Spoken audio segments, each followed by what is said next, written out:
On behalf of the College of Public Affairs and Administration and our partners listed on the screen here, I would want to welcome you to our Community Summit on the Fundamentals of Evaluation Practice. We've packed this day quite full, as you can tell from the schedule. I want to thank you for trusting us with your day, a full day of your work week, and it's my hope that you have the opportunity to interact with faculty and students and others in attendance, and that this summit might be the genesis of future collaborative efforts. It's my distinct pleasure now to introduce our keynote speakers, Dr. Tamara Walser and Dr. Mike Trevison. Dr. Walser worked in the field of evaluation for more than 20 years, and she's now a professor at the University of North Carolina, Wilmington. And Dr. Trevison has conducted education research and evaluation for more than 30 years, and is currently the Dean of the College of Education and Professor of Educational Psychology at Washington State University. So please join me in welcoming them.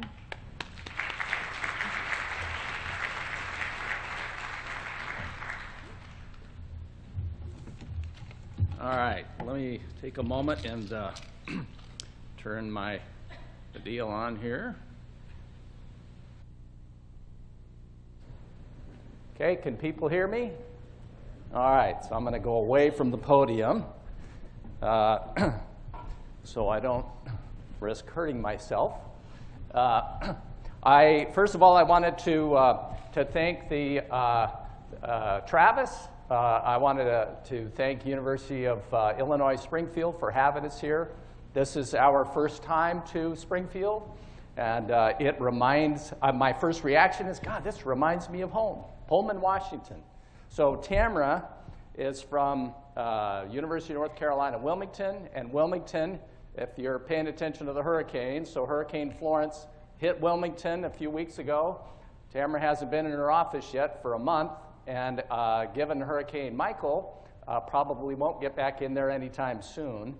I'm in Pullman, Washington, which is in the southeast corner of the state of Washington. It's right on the Idaho border. Washington State University is a land-grant institution, and the University of Idaho happens to be in Moscow, Idaho, and that's where we live. Been there 25 years, so you got two land-grant universities out in the middle of nowhere. But the geography looks the same, except what we have is rolling hills, as say compared to here. The crops in the area, the Whitman County, where Washington State University is the largest producer of wheat in the United States. We also have garbanzo beans and lentils. So we reside in farm community, and that's kind of who we are in terms of the community. We had a little fun with students last night talking about the area. My first reaction to being in Springfield is that, God, it's pretty here, and the reaction from people is, yeah, it's okay. I mean, that was the reaction, and you know, in Pullman, you get the same reaction. It works, and we rationalize it in a wide variety of ways. Oh, it's a great place to raise a family. Same in Pullman, but it works. The other, I mentioned the region that I live in is called the Palouse, and the Palouse has gotten a little more notoriety recently. If you read the Wall Street Journal, you saw an article in there about the Palouse, and they described in that article the Palouse, this was, I don't know, early July, they described the Palouse as the Tuscany of the United States, okay? So we had to think about that one a little bit, and it turns out my wife and I were in Tuscany about 3 weeks ago. So in a bus ride, 2-hour bus ride from one town to another, we were looking out the window and trying to, does this look like the Palouse? And we got some glimmers of some similarity. But at any rate, we understand, or at least I understand, this idea of needing to figure out how to justify, rationalize sometimes where we live. I met Tamara at Washington State University. I was on the hired committee that hired her, so she was an assistant professor for a couple of years at Washington State University. We've stayed in contact and have been collaborators within, say, the last 10 years, pretty serious collaborators, and we've done a number of things together, including being here. We do come from academics, obviously, but we're not here to provide an academic treatise in any way. We think evaluation is a pragmatic activity, and we're very impressed with the organizations that are represented here, and some of you do evaluation very well that we know of. Here's just, I'll give you a sampling of some of the organizations that are here. Illinois Board of Higher Education, County Sheriff's Department, Lincoln Trail College, International Planned Parenthood Federation, Self, Hope, Community Foundation for the Land of Lincoln, Village of Lakewood, Habitat for Humanity, Salvation Army, the James Project, Midwest Mission, and on and on. So there's a lot of organizations here that do pretty solid evaluation work. The United Way, I know, is here, and United Way has very established frameworks and the like for evaluation activity. What we've done, what we do is first acknowledge that evaluation has rapidly expanded. I mean, it's a worldwide enterprise. As such, we think there are things that we could learn if we can take a look at what other people are doing, not only around the United States, but around the world. So what we've done, and we're going to offer here today, is kind of a helicopter view of evaluation activity. So this isn't, we're not going to offer you a theory, okay? This is a very pragmatic approach to the presentation today, and hopefully these are things that will enhance the good work that you already do. So there's some introductions. We did the same thing last night working with students, so we'd like to do the same today, this morning. So everybody gets a sense of who's here. What I'd like you to do is to stand up if the questions that come up are you say yes to. So let's do the following. If you work for a nonprofit organization, if you could stand up. Okay, very good. Okay. All right, thank you. All right, you may be seated. If you work for a government agency, please stand up. Okay, very good. Thank you. How about work in B12? Birth to 12. Okay. A handful. All right, thank you. Work for a college or university. Okay, that'd be a bunch. Yeah, okay. Work in healthcare. Okay, very good. You're a student. All right. Okay, thank you. Or evaluation is one of your primary professional roles. All right, very good. And last, you want to build capacity to do and use evaluation in your organization. Okay. I'm thinking that ought to be just about everybody, or you wouldn't give up your day, right?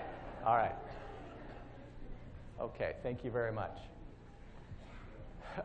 Before we begin, I want to provide a statement of use. And Tamara and I are under contract with Sage Publications to write a book on evaluation, and we're using a lot of the material. In order to use the material, they require us to have this statement of use. Okay? So here's what we'd like today. Okay? Participants will develop understanding and the ability to apply the six fundamentals of evaluation practice to support organizational learning. We have some presentations and a variety of activities to get at that. Okay? So first, the following. What is evaluation? And I know that there are a variety of definitions out there. I think you probably know that as well. Some organizations have their very own definition that works for them. There's a variety of reasons for that. I think one, evaluation's a new enterprise. I mean, it really started as we know it back in the early to mid 60s for a profession that's fairly young. As a consequence, as it emerges, you've got different evaluations that will come in because they deal with one aspect or another that people have dealt with. It's also the case that evaluation is context specific. I think we'd agree with that. You know, we've got healthcare sector here, we've got universities, nonprofits, B12 and the like, and there are contextual features that, while there's some similarities, there's going to be some differences, and so consequently, the evaluation is going to look a little bit different in each of these different enterprises. There is one place that Tamara and I go to take a look and hold on to a definition of an evaluation that has some credibility widely, and this comes from a document entitled the Evaluation Standards. And the Evaluation Standards were first developed back in the late 70s. The second edition is here. These standards were developed by a joint committee, some 30 different professions represented, and as a consequence, it has some appeal, some cachet, some credibility to a wide variety of different professions and organizations. And to give you an idea of the evolution that has occurred over the last few years, here's the definition that was available or that was produced at that particular time. The systematic investigation of the worth or merit of an object. Okay? And that was it. And the object in this case being a program, a project, a policy. If we fast forward now to 2011 when the third edition came out, so you're going to have to hang with me here, there's a little bit more elaborate definition to evaluation. Okay? Systematic investigation of the quality of programs, projects, subprograms, etc. So this group took the word object and expanded it, obviously, for purposes of decision making. Okay? Judgments, conclusions, findings, new knowledge, organizational development, capacity building. Okay? Leading to improvement and accountability in the user's programs and systems, ultimately contributing to organizational or social value. And I'm hoping that all of that in some way, as long as that is, the definition resonates with you in one way or another. I suspect that in your own organizations, the evaluation work that you do, it touches at least some of those things. If we take a look at a wide variety of different definitions that are out there, there's some commonalities among them. One, it's a systematic investigation or inquiry. Okay? All right, so it's not arbitrary, capricious, somebody sitting in their office making a judgment. It's a systematic investigation. Determining the quality of something and valuing. We had a discussion last night about values embedded in what we do as evaluators and or people who do evaluation. And this is different, say, than our notions of research. Research often seeks to avoid values, try to be objective, say, depending on the kind of research you're doing. But there's this history of trying to be objective and avoiding values. We embrace values in the context of evaluation. And that the results are used for decision making in some way. Okay. Now, we also, since just about everybody stood here, I think we all embrace organizational learning. So we wanted to define that too for the day. For us, organizational learning is it's also a catchphrase, right? It's kind of trendy. You don't want to say you're not about organizational learning, right? You want to say you're about organizational learning. So what is that? And there's a definition that resonates with us, and it's the following bulleted items: build the conditions for ongoing learning and improvement, from evaluation, genuinely commit to evaluation, accept and encourage learning from what went wrong, provide the resources necessary for a useful evaluation. Okay? Embed and integrate evaluation into everyday practices to support continuous learning and improvement. Okay. Now, this is the ideal, right, for an organization. I think it's fair to say, and we talked about it briefly last night, that evaluation always occurs in a political context. Okay? And I think people would agree with that statement as well. And when it occurs in a political context, sometimes we question what the motivations are, and the outcomes might not be the kind of things that we would think are be positive. So what we're talking about is the ideal. Most of what we talk about today would be more towards the ideal, but all of it is part of simply professional practice. And what we are making the assumption here is that you all want to improve your professional practice, and we're hoping what we have today will help you do that.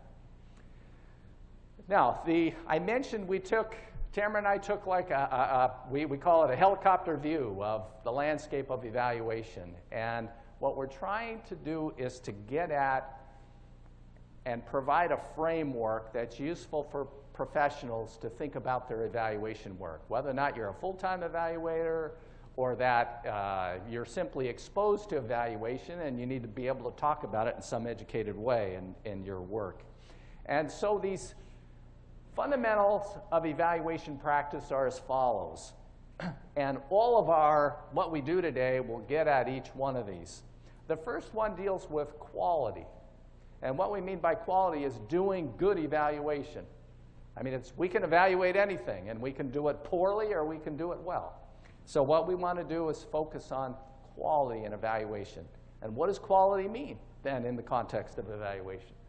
The second is stakeholders.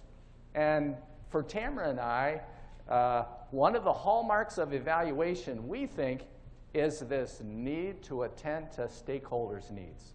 Okay? And that's just central to doing evaluation work. If we were to contrast that with research, research isn't obliged to tend to stakeholders' needs. It could be done in the context of research, but clearly, given the fact that evaluation is done in a political context, if we want to advance, if we want people to use the evaluation, we need to tend to stakeholder needs. The third is understanding. That evaluation happens in context, so we need to understand the context in order for us to move the evaluation agenda forward. Number 4, there's a logic to evaluation. There's a way of thinking about it and a way of talking about and processing the data and making decisions. There are a wide variety of approaches to evaluation, so this is going to be part of it. And we think a mistake that I'd call it a mistake, but the evaluation enterprise as a whole over the last few decades have thought of evaluation as it's an approach or it's a method. And while that's important, it's only a piece of the wider landscape of doing professional evaluation work. Thus, we see it as one of 6 different characteristics here. And then finally, use. Okay. And we go through this song and dance about how important evaluation is. Okay. We spend money for it. Okay. But if people don't use it, there's no point. Okay. And in the history of evaluation was to think of the evaluator's job was to do the evaluation, produce a report, but it was up to a manager then to use it. Okay, that's no longer the case. What we maintain that as evaluators, we are compelled to set up the conditions for people to use the evaluation. Okay.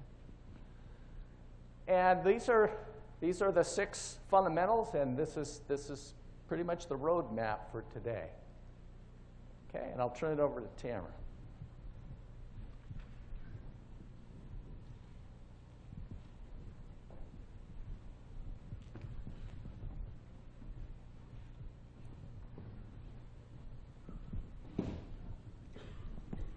Good morning.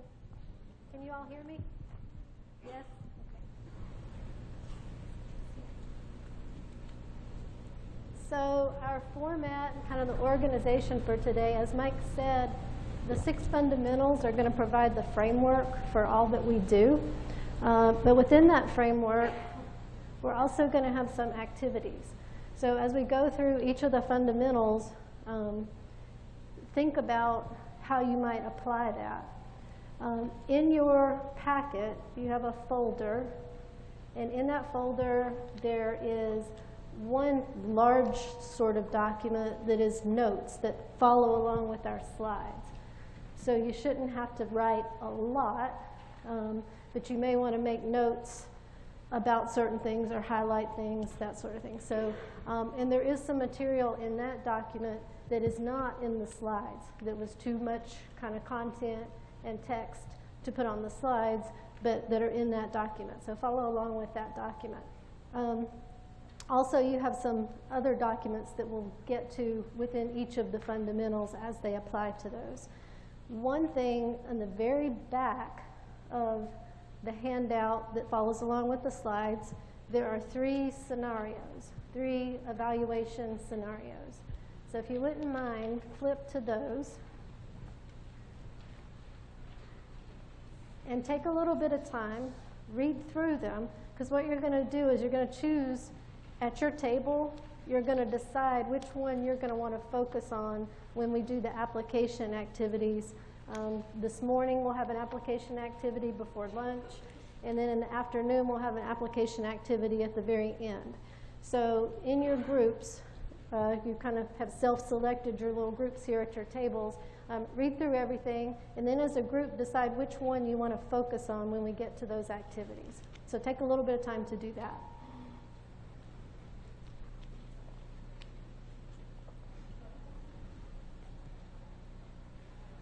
And if you can't agree with the people at your table, you can move to a different table.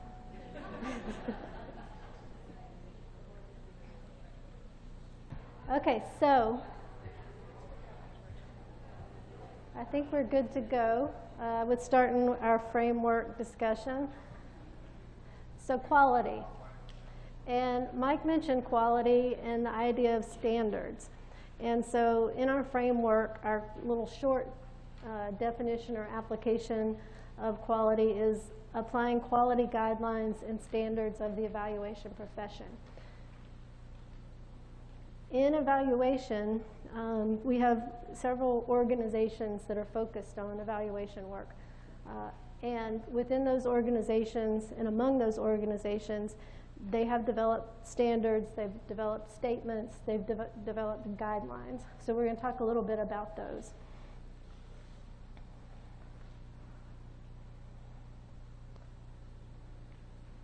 So as I mentioned, there have been standards. There's also been a lot of work around competencies, so evaluator competencies. So the actual skills, knowledge skills, abilities, dispositions that are necessary to do good evaluation work.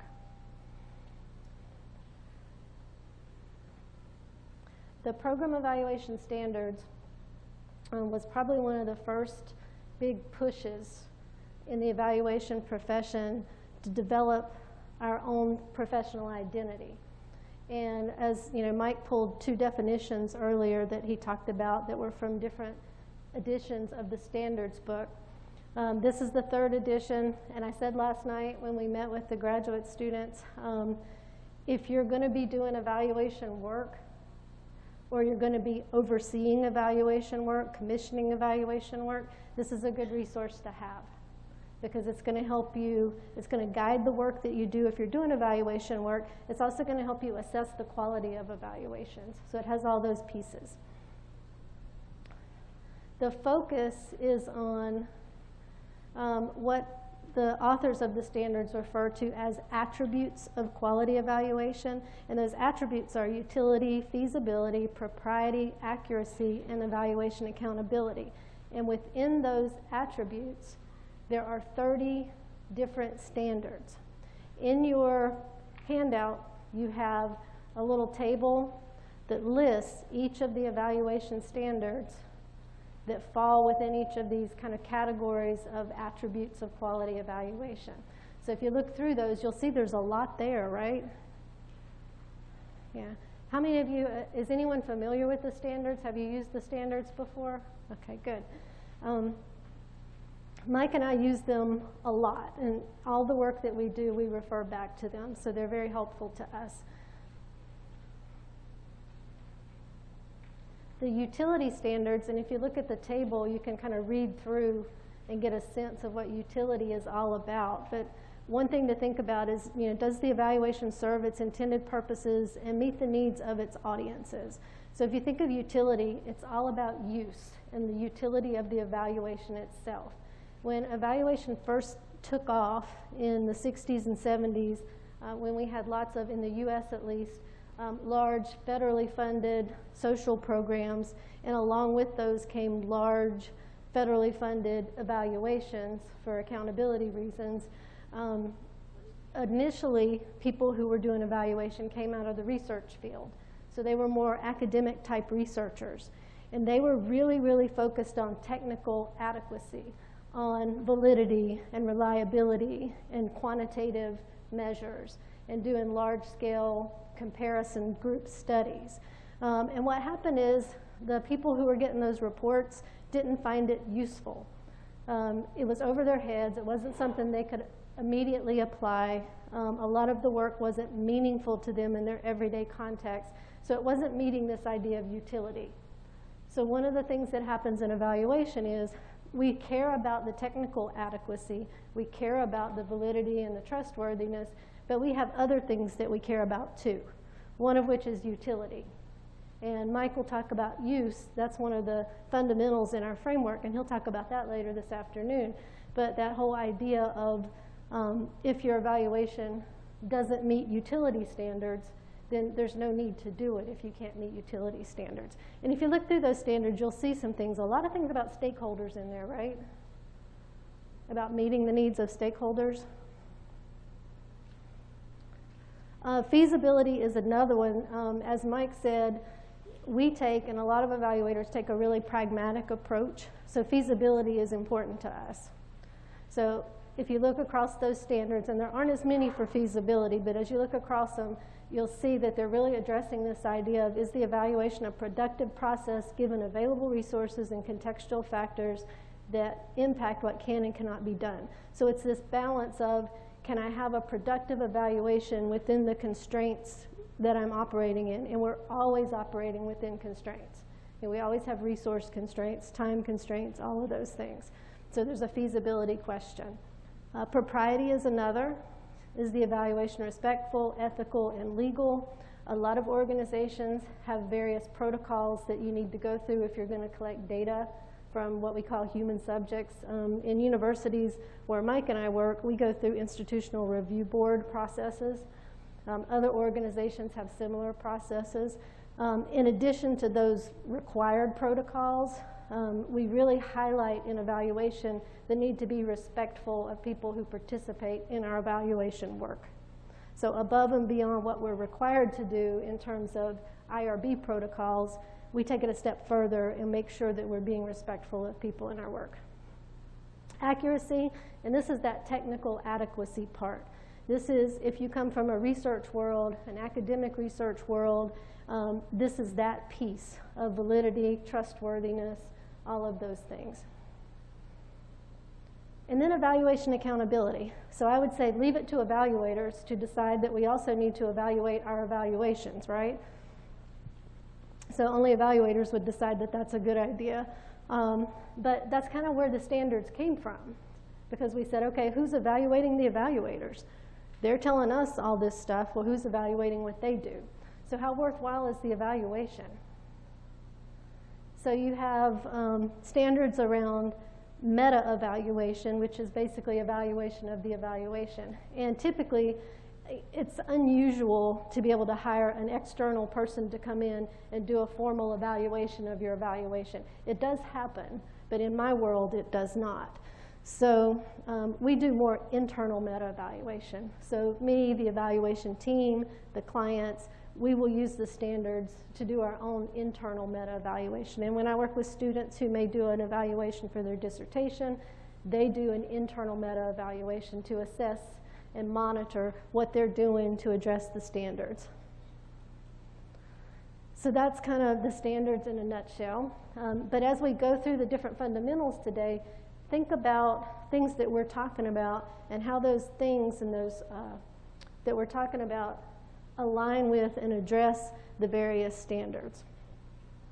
American Evaluation Association is, in the United States, the large organization that evaluators who work professionally as evaluators typically affiliate themselves with. Do we have any AEA members in here?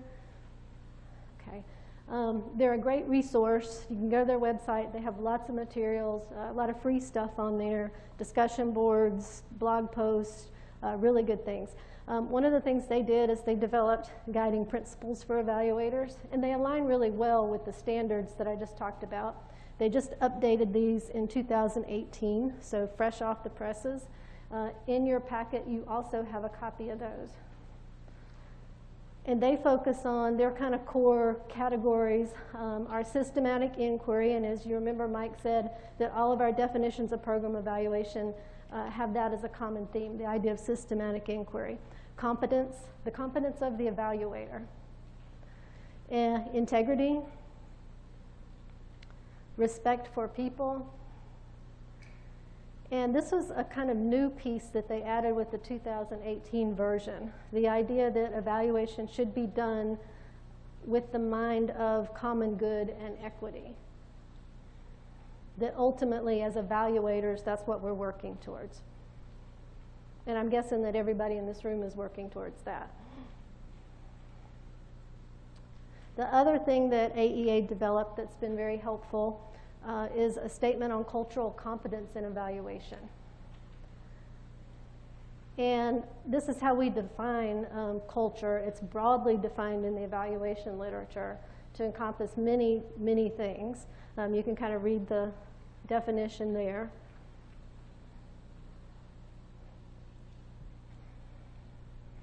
And you can think through, why it would be important to talk about, to work towards cultural competence when you're doing evaluation work.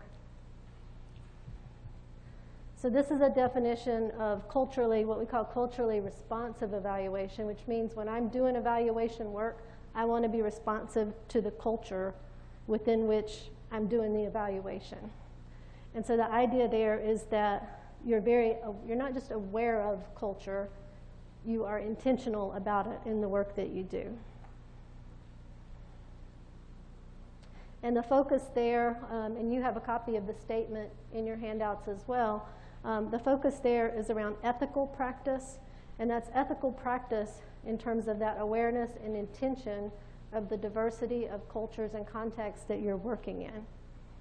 Also practices that support validity and trustworthiness within those contexts.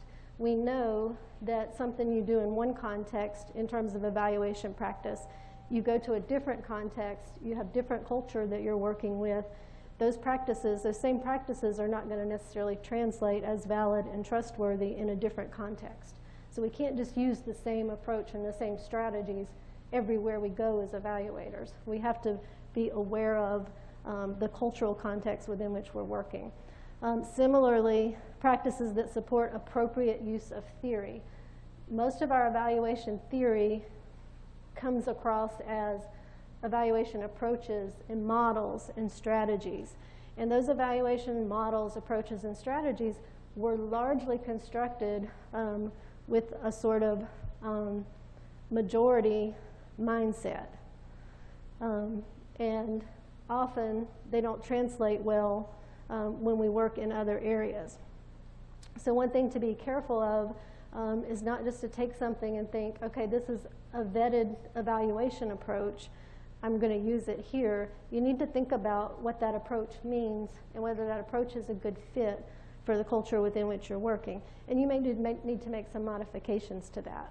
When I think of data collection in particular, I think that some data collections don't necessarily work well in some contexts. Mike and I were doing a presentation last week, And we were focusing really heavily on gender equity and being gender responsive in evaluation practice.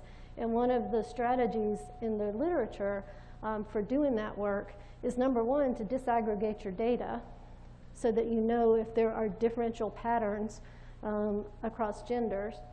And the other one is to make sure that you use some qualitative methods, because quantitative methods alone don't typically catch things related to gender equity in our programs.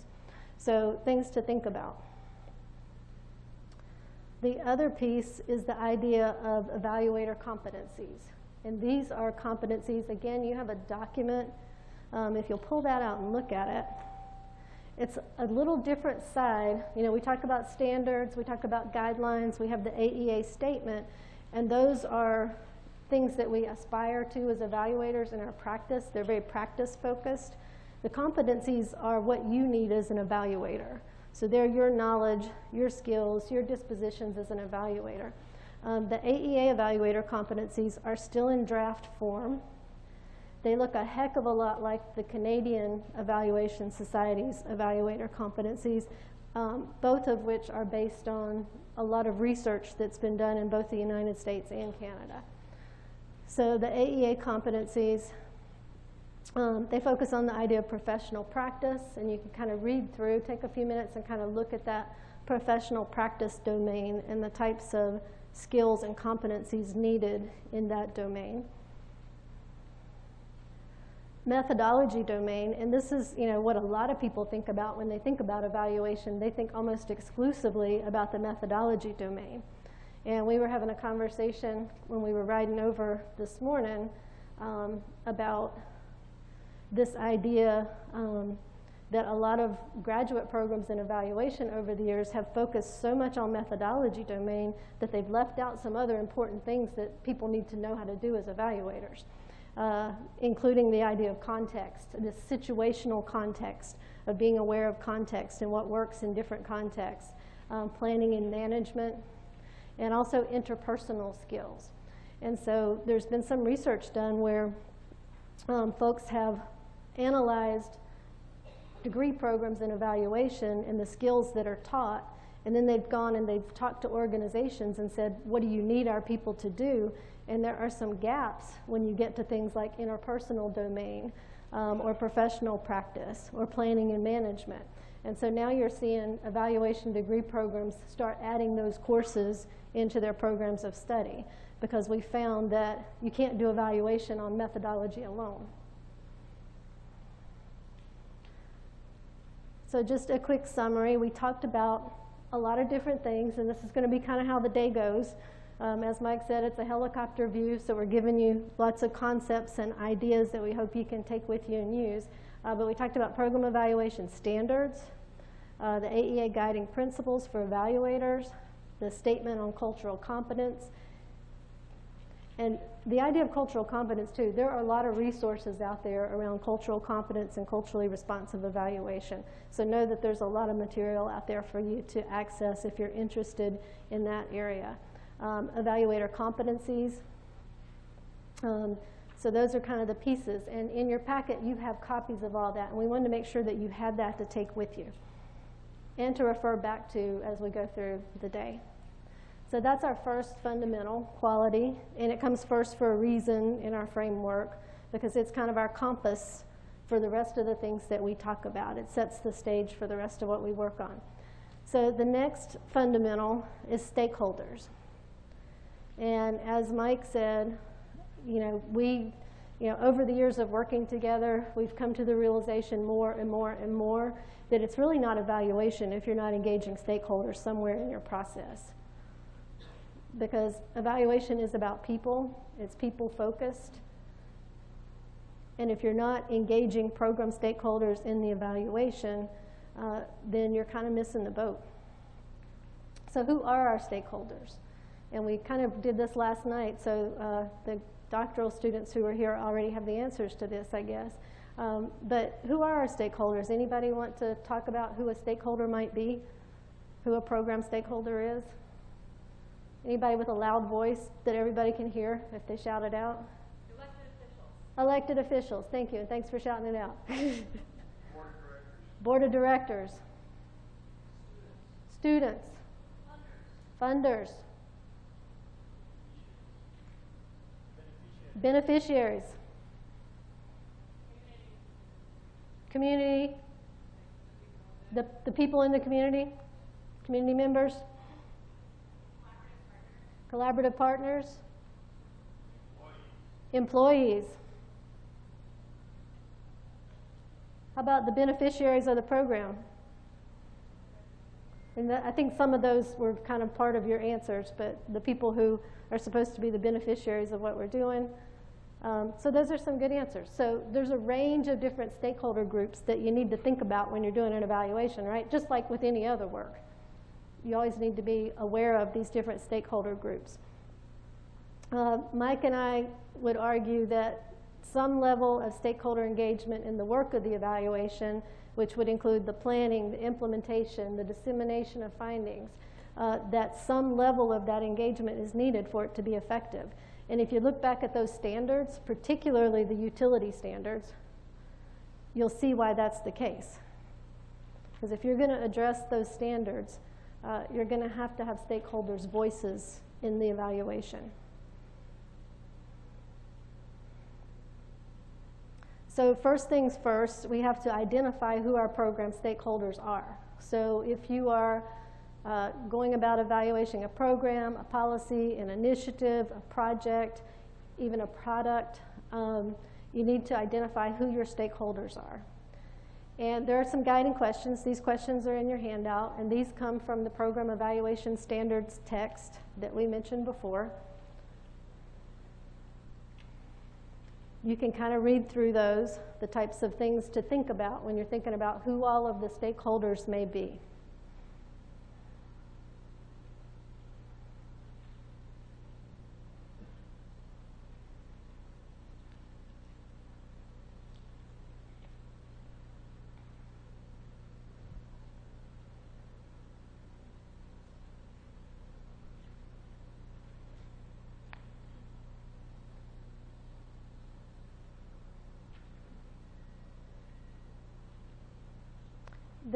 The one that's up there, the second bullet right now, is an interesting one for me too, is to think about not only who benefits from the program, but who may be disadvantaged by the fact that resources are being put there instead of somewhere else.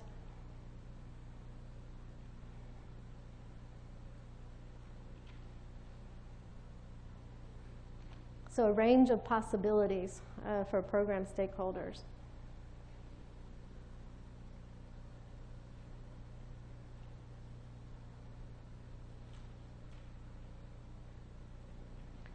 So one thing we do when we're talking about stakeholders, because as I mentioned, you've got a range of people, different levels of stakeholders. And Preskel and Russ Eft have talked about the idea of kind of categorizing your stakeholders as primary, secondary, or tertiary. And in your handouts, you have a little table. And in that table, it gives you a little operational definition of what each of those means, and an example of that applied to a middle school social skills program. So you want to look through that and kind of get the idea of who a primary stakeholder might be, a secondary stakeholder, a tertiary stakeholder, and why would it be important for us to go through this exercise? So why would I want to, number one, kind of put out on the table all of my program stakeholders when I'm starting to initiate an evaluation? Why would I want to put that all on the table? And then why would I want to go through the process of identifying who's primary, who's secondary, who's tertiary? What good would come of that? And particularly people who maybe have done it. So what do you think, Crystal? So the reason for doing that is to identify the people that you need to spend the most time with so that you can allocate your scarce resource of time and energy on your primary individuals and your secondary. Right, exactly. Yes. Your evaluation also needs to be in sync with your strategic plan. It needs to be in sync with your strategic plan. And in your strategic plan process, you go through a similar thing, right? or you should. If you don't, you probably should. So you want to align those things. So some of this may have already been done with a strategic plan, and you may want to kind of review that as you initiate an evaluation process. Good point. Other thoughts on that? Yes?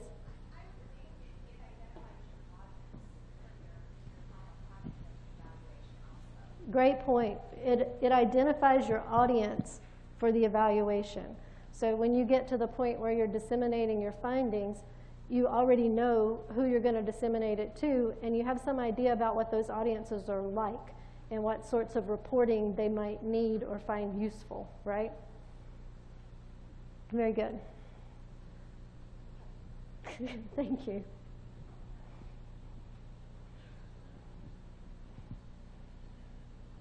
I was just going to say it's really important to do the tertiary levels because most people can identify really easily the primary and secondary stakeholders, and it's really important for all of us to know how our programs are viewed out in the community with people who don't necessarily have an active part in our program now, and how we can expand and grow. Right, exactly. And you know, I work in the university setting and have done a lot of work in higher ed. And in higher ed, we have to really think about all those other levels outside the university because our livelihood is at stake, and we have to be sure that we're in tune with what's going on, and that we're meeting those people's information needs too, not just the people who are immediately sitting around the program. Okay, yes? Do you have? I also think in terms of the tertiary stakeholders, I mean, there's a lot of learning that can be done for other people who may be implementing a program of similar nature somewhere else. So those reports may be helpful for another organization. Exactly, and that's something we often forget about in terms of tertiary is that the work that we're doing, you know, we get really caught up in our own little world and what we're doing, and we're busy. We're really busy, so we really don't have time to think a lot about other things. But there are other people who could benefit a lot from our work who may be trying to do similar things. So we need to be aware of who those people are as an audience as well. Yeah. Okay. Another thing that we think about in terms of stakeholder engagement is, you know, kind of what level of engagement are we going to have?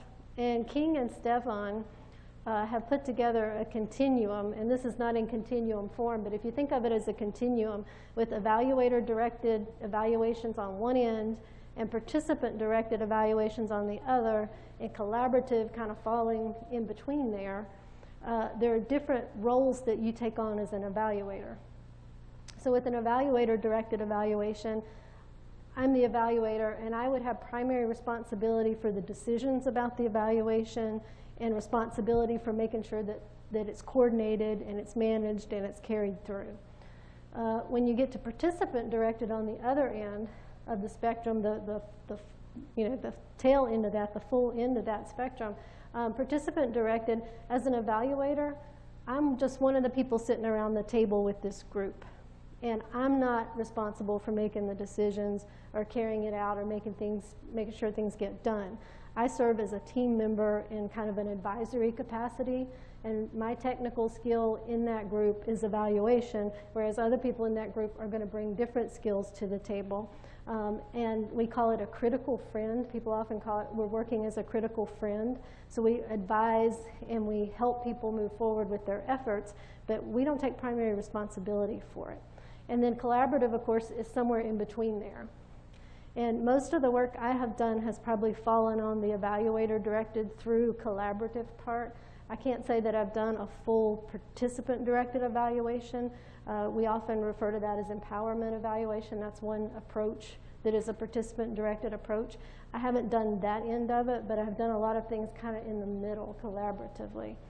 And here's a good cartoon that captures a little bit of that. The idea of collaborative with you working with this group. The idea of going a little bit further in terms of participatory, where you're sitting around the table, you're still more in the responsibility with that evaluator hat on. And then the idea of empowerment, where you're sitting there with the rest of the folks that are part of the evaluation team. So in terms of the work that you all have done, how many of you have worked with or been part of mostly more kind of evaluator-directed evaluations? How about, has anyone done anything on the other end that's more of a participant-directed? Okay. How about kind of in the middle? Yeah. Yeah, I'd say most of my work falls kind of in the middle. There's some really good things that have been done. There's an issue of New Directions for Evaluation that's focused on youth-focused evaluation. You're nodding your head. Have you read that? Yeah. And so where the youth who are the beneficiaries of the program are active participants in conducting the evaluation. Some really powerful work. The other piece when we talk about stakeholders is this idea of a stakeholder engagement plan. So we've identified our stakeholders, we've decided if they're primary, secondary, tertiary, and now we need to think about how exactly we want to engage them in the process. And again, this is a really intentional thing. You know, some of the evaluation work I've done at times, I won't say that I've been as intentional as I should have been, but it really helps to lay the groundwork up front and say this is kind of how we want to engage stakeholders, particularly if you want to make sure you have access to those people and you get commitments up front for their involvement. So we talk about it as the what, who, and how. You could switch that around to the who, what, and how, or any of those. But the what is basically what are you going to involve them in? So what are you going to involve? Where should they play a role? And here are just some common evaluation activities that we do. There's another screen of those too, but here are some different places you could involve stakeholders in the process. And here we're talking about them helping us with the evaluation work. We also use stakeholders as data sources, people that we collect data from and data about. But in evaluation, we also include them in helping us do the work of the evaluation. So where could we engage them? There are some common evaluation activities. Here are some others.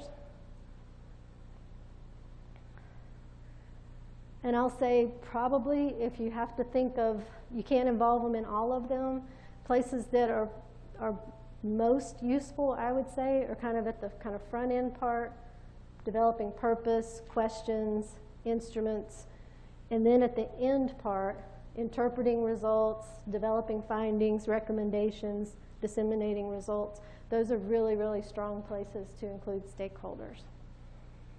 So that's kind of the what. So, where are you going to use stakeholders? And then who? So out of all those people you identified, who are you going to involve? And we can't involve all of them, right? And we wouldn't want to, and they don't all want to be involved, I will tell you that.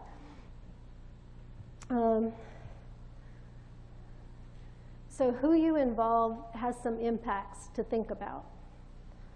One of the things are, and you have this in your handouts too, and you actually have a little more information in your handout than I have up here on the screen. But one of the impacts to think about is who around the table is going to impact the validity of your evaluation. So this means that you want to make sure you have stakeholders who can help you understand the program and the program context. Particularly, even if you're an internal evaluator, there are going to be facets of the program that you don't know about because you don't sit in the same place as other people in your organization. Justice, there are impacts on justice. So whose voices need to be around the table in that evaluation to make sure that your findings are just and that they're inclusive? And this is a place where you may want to pay particularly attention to folks who are historically left out of these conversations. Credibility. Who do I need around the table for this to be credible among all those different audiences that I know are audiences for my evaluation?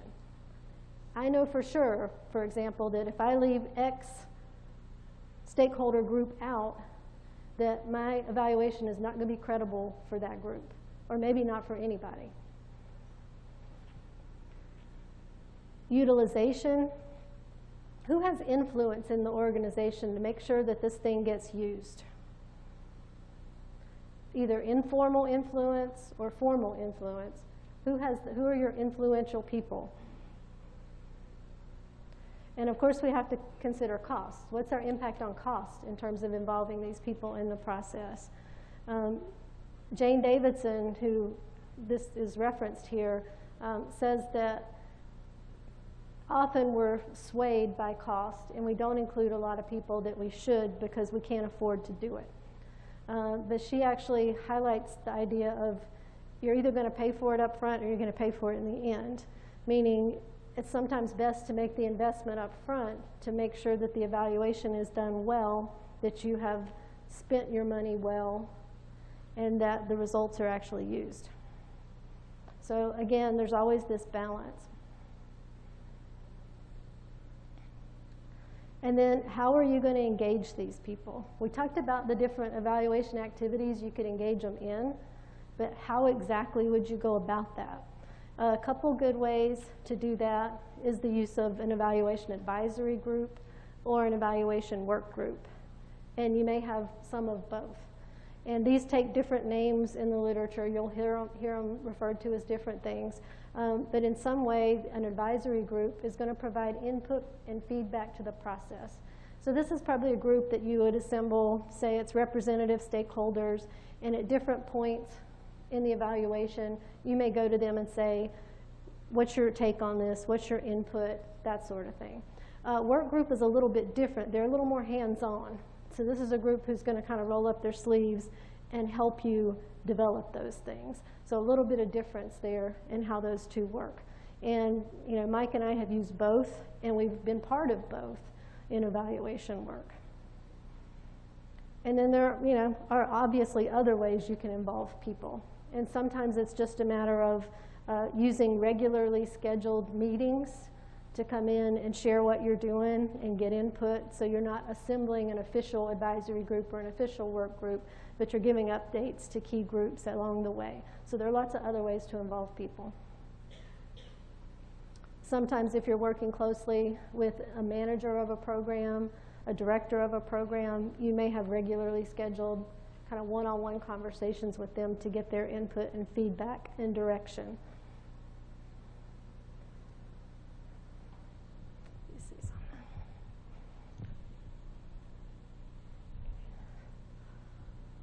So we have a little bit of time. I'm curious to know about any experiences you all have had engaging stakeholders in your work. If anybody has a little kind of brief success story or maybe a non-success story, or things that you wish you'd have done a little differently, that would be interesting, I think, for us to hear. So Sophia has one in the back. I used to work for an organization that there was a lot of pressure within the industry to do evaluation, but the board of directors was really not interested in these. This was microfinance in Honduras, but we had a largely American-based board of directors, and so there was a lot of pressure within the microfinance industry to show that our programs were effective, and we'd have these consultants come in, but the board of directors just, they would be invited to come and participate, and they wouldn't show up. And so it was like, here we were, as I was the manager of the organization, we were trying to do these great things, and then we had a board that was just not interested. And so I'm just curious, as far as stakeholder engagement, how you might address something like that. Yeah, it's one of my favorite quotes is from Edie Holcomb. She does a lot of work around data-based decision making, and she says that if you're talking about buy-in, it's too late. So, the idea is that those folks probably weren't bought into it to begin with. And so now you're coming in as an evaluator, and you have this uphill battle because it wasn't something that they felt they needed to be participating in to start with. And so there's no easy answer to that. So I would say, other folks in the room who have had a similar experience, do you have any suggestions or things that worked for you when you were trying to get a group engaged and they just weren't having it? I think back here we have, oh no, you weren't raising your hand. Anybody have a way that they've worked around that? Yes.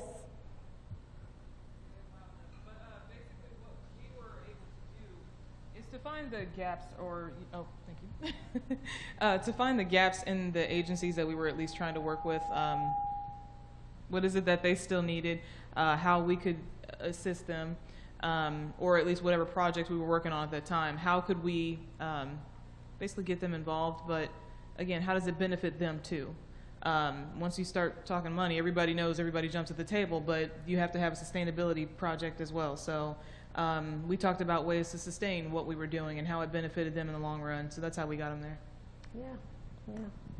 And I think too, you know, again, it's kind of understanding that culture and context that you're going into. And there may be cases where it's just not going to happen for this evaluation.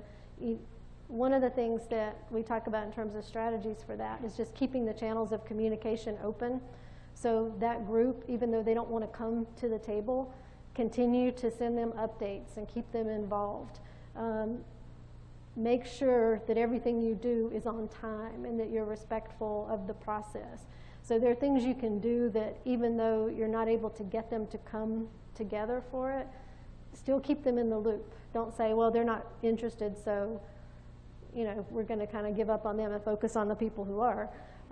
But just continue to operate in good faith with those folks. And eventually you may have some who come around. And I don't know, where's Mike?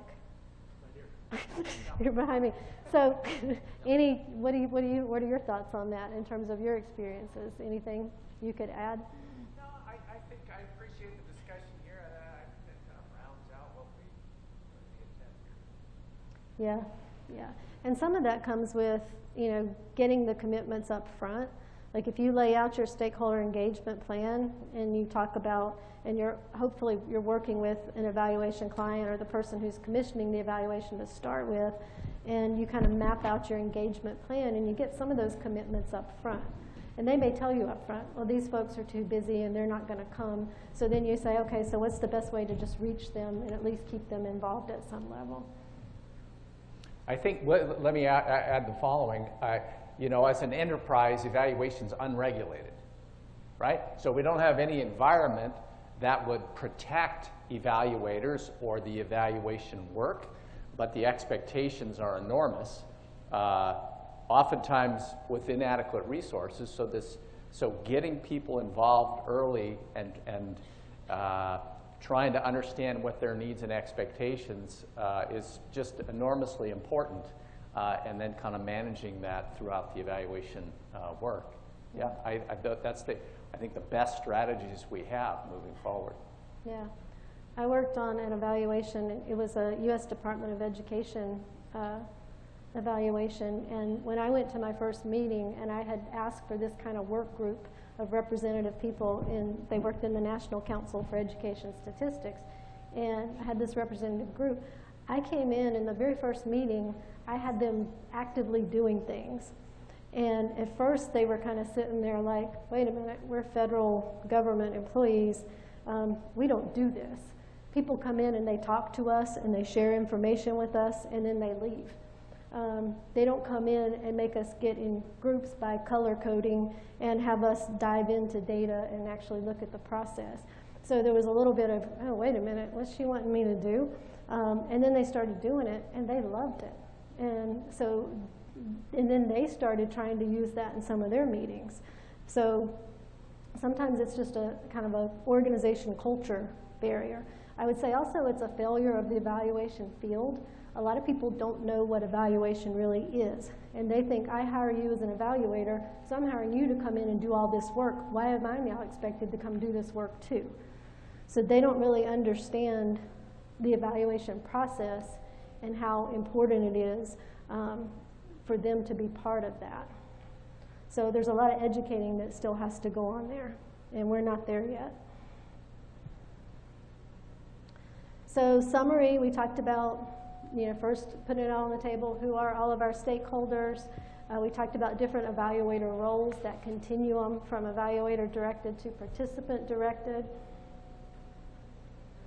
And then we talked about putting that stakeholder engagement plan together up front and deciding where you want people to be, who needs to be there, being intentional about that, knowing that there are impacts on validity, on justice, on credibility, on utilization, on cost. and then how exactly we're going to involve them. You know, we talk about putting these groups together. If there are already established groups in organizations, it's good to use those. If there are already set times that people get together for different things, it's good to take advantage of that, not add things to people's schedules, but try to integrate yourself wherever you can. So that's where we are for the first two. So we talked about quality, we talked about stakeholders, and before I move on, there are obviously some things when we talk about stakeholders that impact quality. So just want to highlight that and have you think about the role of stakeholders and how that impacts our ability to address, for example, the program evaluation standards. Not just utility, though that's a main one, but also, you know, the feasibility idea, propriety. You know, when we talk about making sure we have people around the table so that our findings are just, that's a propriety issue. That's an ethical issue. That's a respect issue.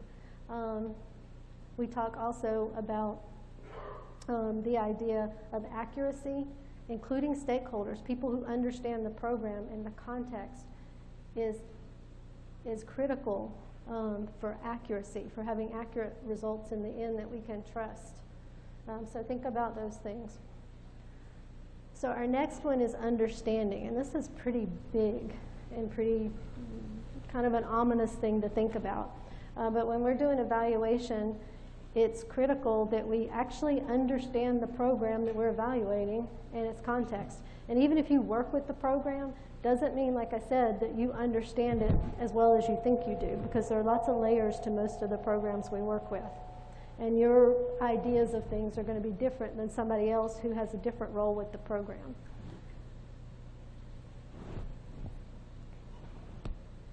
So one of the things we need to think about is exactly what is this program? Sometimes that seems like a crazy question. What do you mean, what is this program? But what is it really? And does everybody agree about what it is? And how is it intended to work? And then in what context does the program operate? And earlier when we were talking about, and you mentioned the idea with tertiary stakeholders, that idea that our programs don't operate in isolation, that we have to think about all these other audiences for the evaluation and other contexts within which the program operates. So one of the things we do a lot in evaluation work, when we talk about defining or kind of characterizing or getting a grasp on what a program is and how it's intended to work, is we develop what we call a program theory model. And I refer to this as kind of lowercase t theory, not theory in the big academic theoretical sense, but theory in the sense that this is our theory of what we're going to do and what outcomes we're going to get because we're doing this. So most of you, because of the organizations that you work in, have probably worked with logic models or theory of change models, those sorts of things. This is a basic descriptive program theory model where we look at, okay, so let's kind of define this program. So what are our inputs? What resources are we going to use to implement the program? How are we going to carry out these activities? We need to articulate those and be clear about those. And then the activities. And this is what most people think about when they think about the program. They think about the activities, right? So the services that are going to be delivered by the program. And these are the things that we anticipate, assume, intend to lead to outputs and the outcomes that we ultimately want to achieve. Then our outputs are the immediate things that come from the activities. And these are like deliverables, right? So they're kind of your monitoring, check off. We said we were going to do XYZ training. We did the training. This many people came. That's your outputs. And then, of course, your outcomes. Those are your benefits. That's really what we're there for. That is our changes in knowledge, skills, dispositions, or conditions. And if it isn't a change, it's not an outcome. It's most likely an activity or an output. And a lot of people have a hard time differentiating those things. It's not always easy. And a lot of times we categorize those as initial outcomes because we may do something initially may happen before we get to our longer term outcome or impact that we hope to achieve. So this is basically a simple logic model. How many of you have worked with logic models? Yeah. So a logic model, like the one we just went through, is what we describe as it's a descriptive model. So it really just describes the program in terms of this is kind of how it's going to work. We're going to put these things into it. We're going to do this with those resources, and then we're going to get this at the end. So it's this linear if-then flow from inputs to outcomes. And there has been some criticism of that because people say, well, that doesn't adequately represent what people do. That's a very simplistic view of how a program works.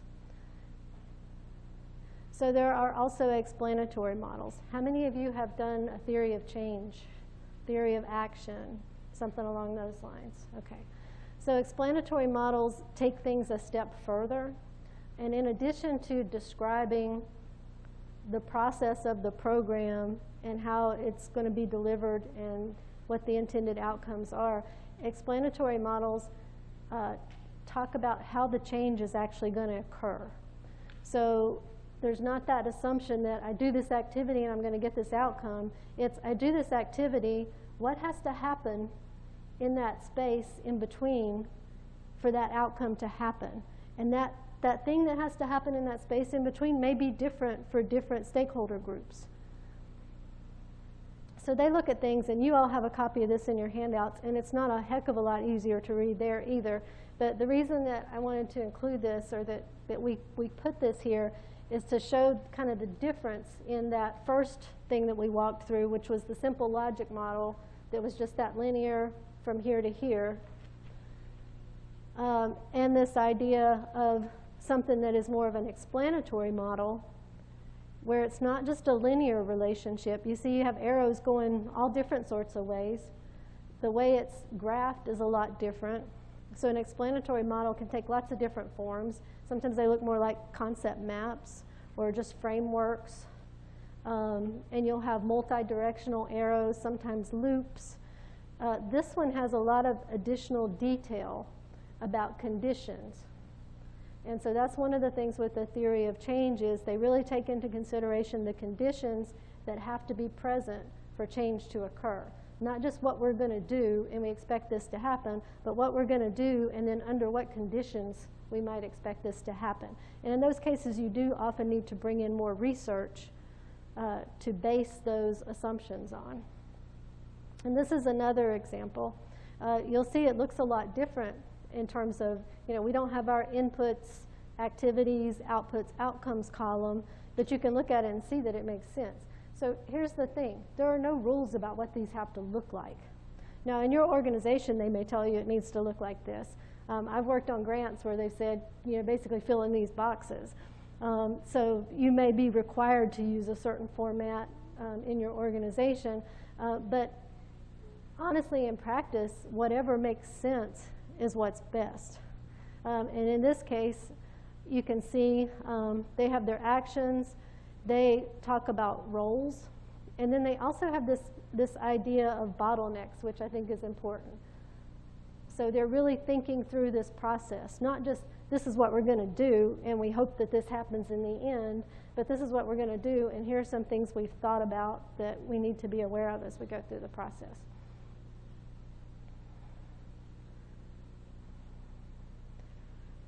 So that's our idea of, in terms of understanding a program and really understanding what it is, one of the key things, and Mike and I refer to this a lot in the work that we do, is that idea of a program theory model. And there are a lot of things a program theory model can do for you. It's hard for me to go in and evaluate something without having that. And there may be an existing one, or we may have to create one, or we may take an existing one and revisit it for the evaluation process. But we need some sort of snapshot or picture of what this program is and what it's intended to do. And we also need to know that people are on the same page with that.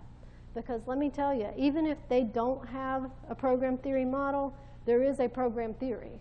Everybody has one in their head, and they may all be different.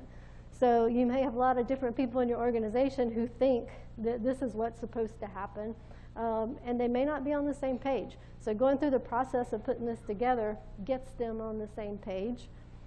It gives you a place to start with evaluation, and it's a very useful tool for the whole organization to then be able to communicate with other people and say, well, this is kind of what our program does. And so how do you all use them in your work? Just a couple people, if anybody has any ways that you've used logic models or theory of change in your work. A couple people have any? Yes, ma'am.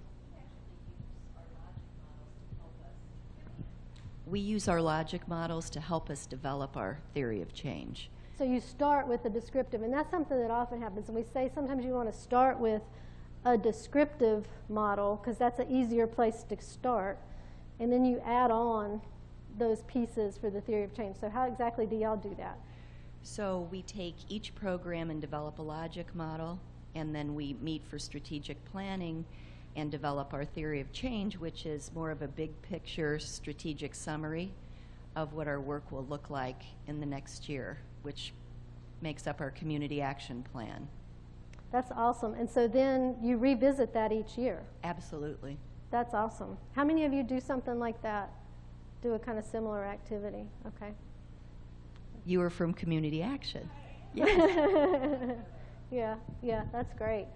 I often don't, you often don't see people really mesh the strategic plan with the evaluation piece, which is, I don't understand why you wouldn't do that.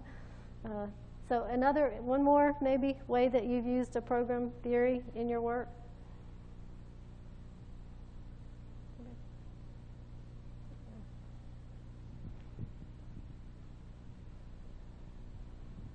The program that we operate, the way that change occurs is dependent upon a lot of people that are outside of our control. And so creating a theory of change helped us get clear on what is in our lane and what's outside of our lane, and helped us identify our outcomes for our logic model that we really could hold ourselves accountable for. So going through that process helped us eventually get to that logic model. That's a good point, because often I think we want to do everything, and then we forget what can we actually influence. And so that's a good process to figure that out. But then you still have all those other pieces, so you're aware of them and how they impact what you're doing, but you know what you have immediate ability to work with. Yeah. Okay, thank you. So in addition to that idea of using a program theory model to help us really get a good, deep understanding of the program, we also want to talk about context. And a lot of that may come out in a logic model, or particularly a theory of change. Because a lot of what you're talking about is some contextual variables that you don't have control over, but you know are going to influence the outcomes and what you're able to do. So some of that's going to come out in your theory of change. But just to, again, be really aware and intentional in what you're doing. And I'm trying to keep my head turned this way so that I'm talking into the microwave. So if I'm always looking like I'm doing this, it's because I realize that you maybe can't hear me. So I need to turn my head a little bit. But context, and this is a favorite quote, Deborah Rogg back in, I guess it was probably about the 2011, because this publication was 2012. So about 2011, when she was president of the American Evaluation Association, she did the theme for that year's conference was context in evaluation, the role of context in evaluation. And her presidential address was all about context and the importance of putting context first in your evaluation work. And then after the American Evaluation Association conference that year, a special issue of New Directions for Evaluation, which is an AEA publication, came out that was dedicated to this idea of context. And so this is a favorite quote from that New Directions issue. I love the first sentence: context is a force in evaluation. It shapes our practice, influencing how we as evaluators approach and design our studies, how we carry them out, and how we report our findings. So this idea that everything we do as evaluators has to take into consideration the context within which that program is operating. So our evaluation planning, our implementation, our interpretation and development of findings, our recommendations, how we disseminate our work, all that needs to take into account context. And then this other sentence that we talked about just a little bit with program theory models is that context also moderates and mediates the outcomes of the programs and policies we evaluate. So those outcomes, there are contextual variables that are going to impact the outcomes of the programs and the policies that we evaluate. So they play a role there too. So context is big. It is definitely a force. So things to think about when you're doing kind of analyzing your context in evaluation work. You know, one that you would necessarily always do probably is understand the demographics and characteristics, not only of the program, but probably also the larger organization, the community, maybe the region, maybe even a state, to kind of understand the demographics and characteristics related to that program. So that's one piece of context that's important. Another piece is the idea of culture and diversity, and this includes history and values. So every program has its own culture, and then the different stakeholders that are part of that program bring with them their own culture, and their history, their values. The organization within which the program operates, again, is going to have its own culture. It's going to have its own diversity. It's going to have its own history. It's going to have its own values. And then you can branch out from there and think about the community. So depending on what you're trying to do, you need to think through some of these things in your analysis and understanding of the context. Another one, and Mike talked about this earlier, is that idea of politics. And last night when we talked to the doctoral students, they said politics was a pretty big deal in their work. So the idea of program level politics, because every program has its politics, right? And then the local politics of the area, the community, broader politics. You know, what happens in Washington, D.C. impacts us at our program level too. So being aware of all those levels of politics and how they influence the work that we do, including economics and power. And part of economics and power is resources. Typically, the people who control the resources have the power. And so things to be aware of there. But there are also other power differentials that don't necessarily have to do with resources. So kind of think through those layers and how that's going to impact the evaluation work.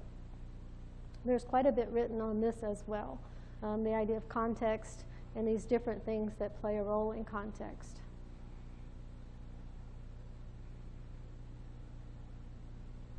So we talked about program theory models as a way to help us develop understanding of a program and its context.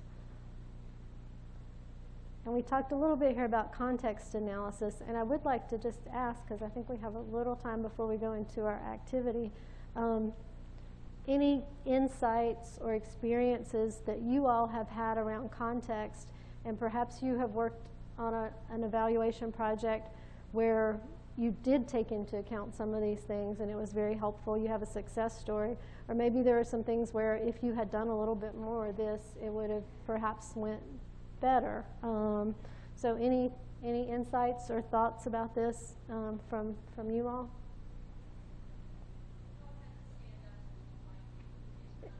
Yeah. So we have someone here.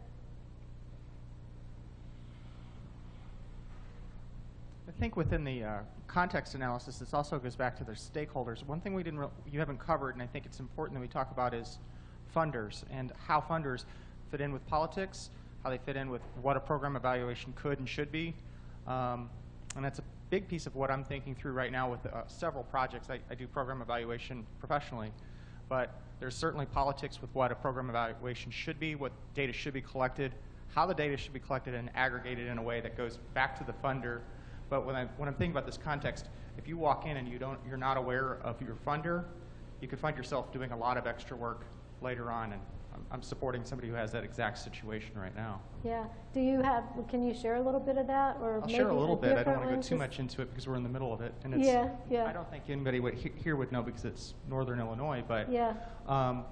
we needed to collect data about what's known as PARC scores, math test scores that are standardized tests, but this evaluator collected the wrong data. Needed to be reported last month by September 30th. And what happened was she didn't collect those data. Now she's trying to find how to collect those data from, I think, 6 different school districts. But Wow. the access to the data is very difficult because you've got to go through a principal or a superintendent. And so it's just a very complicated situation that she found herself in.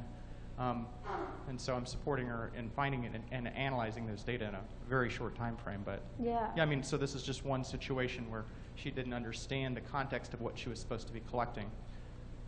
Yeah, good, thank you. And good points about the role of the funder in that too, and kind of that's a power differential in terms of them maybe wanting to control what you do in the evaluation, the types of results you report, that sort of thing. And Tamara, that's a great point. Yeah. This afternoon, we talk about approaches. I will piggyback on that, particularly when we talk about impact evaluation. Yeah. And just, I won't ask for specific examples, but how many of you have encountered issues when working with maybe a funder or a manager who kind of the politics of the evaluation work, you had to kind of push hard to be able to do what you know is good quality evaluation? And I'll keep my hand up on that one too. And again, a lot of it is people not really understanding evaluation, or people being afraid of what might happen with evaluation. I know in a university setting, we're very afraid of something getting out that looks like we're not performing well. When, in those very first slides that Mike shared, when we talk about being a learning organization, there's that piece about being open to learning from things that did not work. So that idea of embracing failures and being willing to work through those, that's part of being a learning organization. And I'm hearing a lot more talk kind of in the, just in kind of common talk about organizations starting to embrace failure more. And hopefully that will trickle down and help us in the evaluation field.